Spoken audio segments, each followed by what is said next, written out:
మొన్న వచ్చినట్టు వరదలకి మరి అకాల వర్షాలకి ఏదైతే నష్టపోయారో రైతులు కూడా ఆదుకోవాలని చెప్పి సాక్షాత్తు మన వ్యవసాయ శాఖ మంత్రి అచ్చెన్నాయుడు గారు కూడా మన పశ్చిమ గోదావరి జిల్లా పర్యటించడం జరిగింది.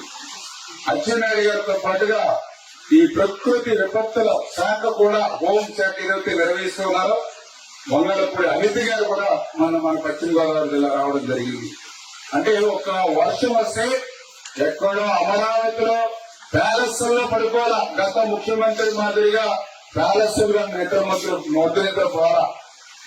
వరద వస్తుందంటే వరద కంటే ముందుగానే ఇవాళ మంత్రులు మేము పోలవరం పోతే నిర్వాసులు చెప్తూ ఉన్నారు. గతంలో మాకు బుక్కులు మంచినీళ్ళు ఇచ్చినటువంటి పరిస్థితి 5 సంవత్సరాల్లో చూడలేదు. గతంలో ఒక్క మంత్రి కూడా మా 5 సంవత్సరాల్లో మా పోలవరం నిర్వాసుల దగ్గరికి వచ్చి మాట్లాడింది లేదు. ఈవేళ 4 మంత్రులు వచ్చారు మా దగ్గరికి అని చెప్పి సాక్షాత్ నిర్వాసితులు సైతం సంతృప్తి వ్యక్తం చేశారని అంటే ఈ ప్రభుత్వం ప్రజా ప్రభుత్వం కాబట్టి ప్రజల దగ్గరికి వెళ్ళి మేము పనిచేస్తాం. క్షేత్ర స్థాయిలో సమస్యలు తెలుసుకుంటాం. అందుకే నాట్లు వేసి ఎవరైనా పంట నష్టపోతే దాన్ని నమోదు చేసి అది కూడా పారదర్శకంగా కఠినమైన నిబంధనలు లేకుండా పారదర్శకంగానే వాటిని నమోదు చేసి వాళ్ళకి ఇన్పుట్ సబ్సిడీ ఇచ్చి వాళ్ళని ఆదుకోవాలనేది ఒకటి.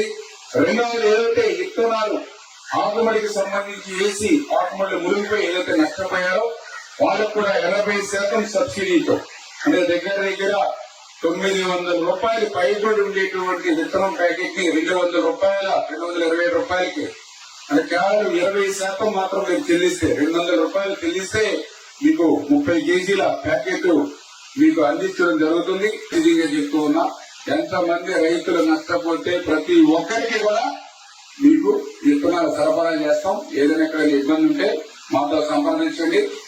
మాకు ఎన్ని కష్టాలున్నా ప్రభుత్వం దగ్గర ఎన్ని అప్పులున్నా ఇబ్బందులున్నా కూడా ప్రజలు ఇబ్బందులు పడడానికి వీలు లేదని చంద్రబాబు నాయుడు గారు ఇందు సాక్షిగా ఆయన చెప్పడం జరిగింది.